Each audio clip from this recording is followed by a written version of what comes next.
नमस्कार, मैं सत्येंद्र कुमार। हमने पिछले वीडियो में बताया था कि सुप्रीम कोर्ट ने 13 नवंबर को जो फैसला सुनाया है, उसमें बुलडोज़र को ब्रेक डाउन कर दिया है।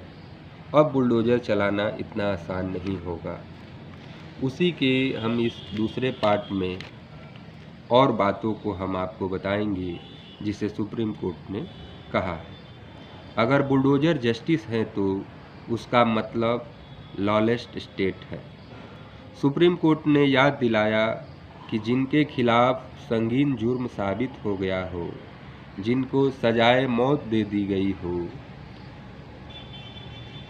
सजाए मौत देने के बावजूद भी ये हक नहीं है कि उसको फांसी पर चढ़ा दिया जाए, जब तक हाई कोर्ट फैसले को अप्रूव न कर दे।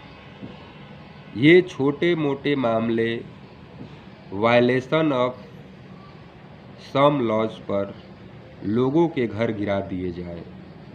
सुप्रीम कोर्ट ने कहा कि राइट टू शेल्टर आर्टिकल 21 का हिस्सा है।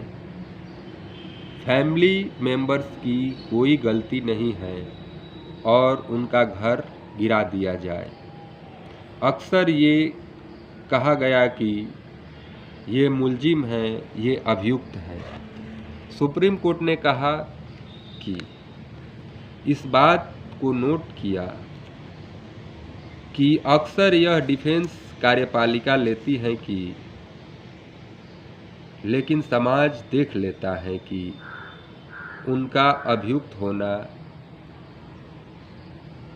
इंसिडेंटल है। मेलाफाइड इंटेंशन से अगर उनका घर गिराया जा रहा है तो सुप्रीम कोर्ट ने कहा कि ये पब्लिक अथॉरिटी की ड्यूटी है कि साबित करे कि उनका बुलडोज़र का इस्तेमाल एक पीनल एक्शन नहीं था, कुछ खास लोगों के घरों को गिराने के लिए नहीं था।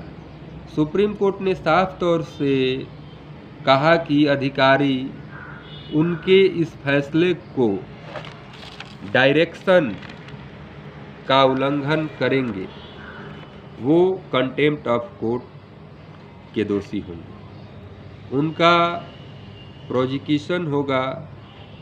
घरों को फिर बनाने की जिम्मेदारी और उसमें लगने वाले पैसे उनसे लिए जाएंगे और जाहिर है कि मुआवजा भी उनको देना पड़ेगा। मैं समझता हूँ कि इससे अच्छा जजमेंट बुलडोज़र जस्टिस के सिलसिले में आ ही नहीं सकता था। सुप्रीम कोर्ट ने लेट डाउन कर दिया कि जो गाइडलाइन 15 दिनों कम से कम नोटिस देना होगा। सुप्रीम कोर्ट ने लेट डाउन कर दिया गाइडलाइन कि 15 दिन कम से कम नोटिस देना होगा। सुप्रीम कोर्ट ने नोट किया कि अक्सर नोटिस बैक डेट भी बनाया जा सकता है, इसलिए उसकी कॉपी कलेक्टर और डीएम को भेजी जाए। डीएम नोडल अधिकारी के पास भेजे। एक पोर्टल 3 महीने के अंदर बनाया जाए, उस पर सारी चीज़ें आ जाए और नोटिस को उसके घर पर किसी प्रोमिनेंट जगह पर चस्पा किया जाए। नोटिस में लिखा क्या हो, यह भी सुप्रीम कोर्ट ने बताया। लिखा हो कि क्या उस अनऑथराइज कंस्ट्रक्शन है, कौन से लॉ का वायलेशन हुआ है, कौन से डॉक्यूमेंट नोटिस को दिखाने हैं, कौन से डॉक्यूमेंट है जो नोटिसी है, जिसके ऊपर नोटिस गया है, उसको दिखाने हैं, और फिर नोटिस में लिखे कि किस दिन पर्सनल हेयरिंग होगी, उसकी सुनवाई होगी। कमाल कर दिया सुप्रीम कोर्ट ने। जस्टिस गवई ने लिख दिया पर्सनल हेयरिंग के मिनट होने चाहिए कि कितने मिनट वो सुनवाई चली, इसने क्या कहा, सरकार की तरफ से क्या कहा गया, ये सब पार्ट ऑफ रिकॉर्ड बन जाए। फिर जब फाइनल ऑर्डर पास हो उसमें क्या लिखा हो, कलम तोड़ दिया है जस्टिस गवई ने। कहा कि नोटिस की रिप्लाई में नोटिस की रिप्लाई में जो नोटिसी है, जिसको नोटिस भेजा गया है, क्या कहा है यह भी उसमें लिखिए। कितनी उसकी बातों से आप सहमत हैं, कितने से असहमत हैं, यह भी उसमें लिखिए। क्या कोई कंपाउंडेबल मामला है, क्या ऐसा है कि कुछ हिस्से इलीगल है, ऐसी क्या ज़रूरत है जिसकी वजह से जो एक्सट्रीम पेनाल्टी है डेमोलिशन की, उसे करना पड़े, यह भी लिखिए। और फिर कहा कि अपील का भी मौका हो इस ऑर्डर के खिलाफ। ये नहीं कि आप सुनवाई कर दिए और अपील के खिलाफ उसको मौका नहीं दिए। 15 दिन तक ये ऑर्डर इम्प्लीमेंट नहीं होगा, मतलब लागू नहीं होगा, ताकि वह अपील कर दे, अपॉर्चुनिटी दी जाए उसको कि वो अपना अनऑथराइज पोर्शन है जो उसके डेमोलिश कर सके।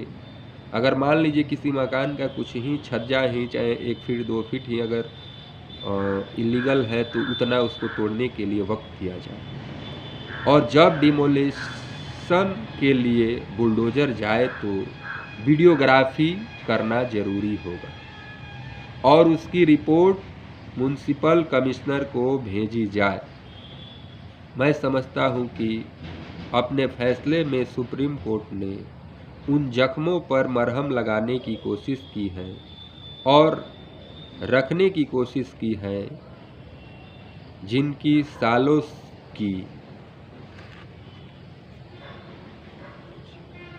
सालों की पूंजी घर बनाने में खत्म हो गई और अचानक उनके घर गिरा दिए गए। बुलडोजर जस्टिस अन्याय था, रूल ऑफ लॉ का वायलेशन था, सेपरेशन ऑफ पावर का वायलेशन था।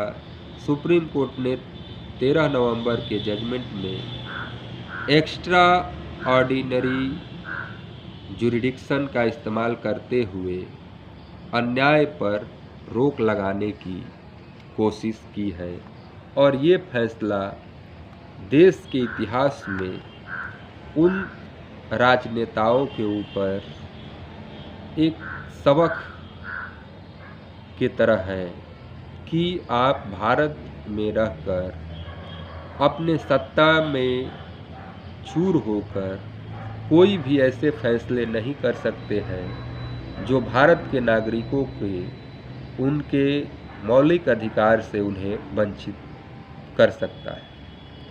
आपके पास पूरी मशीनरी है, लेकिन आपसे ऊपर भी एक संविधान है, जिसके संविधान के शपथ लेकर आप उस पद को होल्ड करते हैं, उस पद पर रहते हैं और उसके बाद संविधान के खिलाफ कोई काम करते हैं तो कुछ देर लगता है, लेकिन हमारी न्यायपालिका हमेशा उस पर नज़र बनाई रखती है और सही समय आने पर उस पर अपना फैसला देती है। तो आज इतना ही। नमस्कार, जय हिंद, जय भारत।